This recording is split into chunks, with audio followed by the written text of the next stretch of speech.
Hi, I'm Dr. Nick. Thank you for joining me today on part 4 of our series on how to help your child succeed in school. So, today I'm going to focus on how we can help our children to create a wonderful learning environment at home, a place where they have the right resources and the right atmosphere so they can learn and achieve their absolute best. So, with that said, let's get straight in. Help them to create a conducive learning environment. What do I mean by this? Children at home, obviously, they finish school, they're at home, they should be revising, they should be studying, and what's happening? They're not doing these things. Maybe they want to do it sometimes, but the environment doesn't allow them to do it. Or even if they're doing it, they're not getting maximum benefit from doing it because from their studies because the environment is not conducive. So please, parents, some of you might be doing this fantastically well, some of you might not be. I mean, working with Zoom nowadays, especially, I'm doing a lot of online classes, so I'm using Zoom. So I can pick up a lot of stuff in the background at people's homes. And sometimes they will be in their Zoom lesson with me, and there's a lot of screaming and shouting in the background. I can't even hear what they're saying to me. So imagine how a child is going to study in that environment. Will they actually absorb anything? Will they actually learn anything in that environment? So we have to stop and think. The TV's on blasting 24/7. The radio's on, a lot of noise and games playing in the background and stuff like that. How on earth are these children gonna focus? And as parents, we're saying you need to concentrate, you need to focus, you need to concentrate, but they can't concentrate and focus when their background is so noisy. They need time to think. They need space to think. You need a calm, quiet environment so you can hear yourself even think. But again, most people don't even think nowadays anyway. Thinking is an old school thing. Most people don't really think. They just go through their day every day without actually thinking about anything that they're doing. It's like they're robots. But we have to train our children differently. We want them to stop and think. But you can't really stop and think when the environment is so noisy and there's so much chaos in the background. So as parents, we need to make sure that the background, the home environment is conducive to learning. It's peaceful, it's quiet. It might be hard to achieve because based on the setup at home. But at least try to have a quiet space where they can work. Maybe in their room, it might be a small room, but you can have a folding desk, a folding chair. Make sure there's adequate lighting, for example. It's a simple thing. Maybe TV could be turned off at a certain time. Let's say TV is off from 5 p.m. to 8 p.m. There's a 3 hours gap, so children in the home can do their schoolwork. They can do their reading. They can do their homework. They can revise for a test. So as parents, we have to control that side of it because they need to have some space, some quiet, some calm so they can learn. Think about yourself as adults. If you are trying to learn something, you're trying to read a book, you're trying to learn something, you might be doing something for work that you're trying to learn. How do you go about doing it? Think about it. Do you sit in the middle of a room with a TV blasting in the background where music is on, other children screaming? Do you do that, or do you just try to find a quiet space and a quiet time and do that work?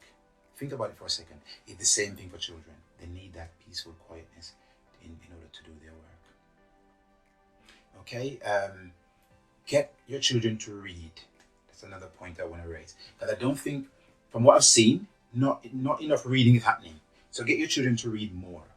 Children are reading, of course, and most of them do some form of reading. But get your children to read more. The more, the better. But then we have to be careful about what they're reading as well. So we need to be thinking about the material our children are reading. There's a list of books on my website. Again, you'll get the link for that. Medusa, our technical guide there, will put the link up for that. But we need to be thinking, what are they reading? Are they just reading novels? Or they're just reading magazines, for example? But our children should be reading books that are going to help them to develop their mindset, help them to become positive, help them to become motivated, to inspire them. So we need to think about the type of books that they're reading, but get them to read every day. Make it a habit. Because obviously reading going to improve their whole education, because reading improves your knowledge, your ability to speak, your ability to write. It strengthens your brain. It has so many positive impacts on people, but yet not many people read. However, as parents, we have to be reading as well to show the children at home that we are reading. Because it's very hard to tell a child to pick up a book and read when that child has never seen you read a book in your whole life or in the time that they know you. So it will be kind of not so nice from their end, because children want to live by example. They don't really told like do this and they do it.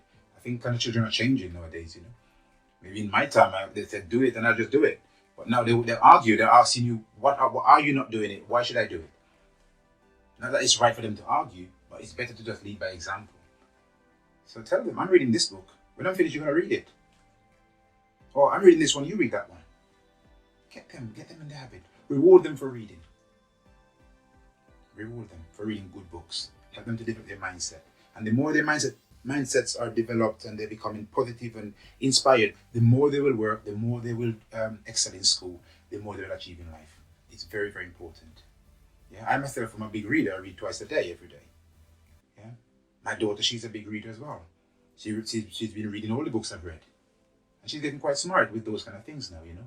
The whole thing about subconscious mind and how the mind works and stuff. Very important for children to know, because that's where the principles of success are hinged, and they need to understand those, because you can't be successful if you don't know how success works. Yes, so we need to get our children to be reading those material.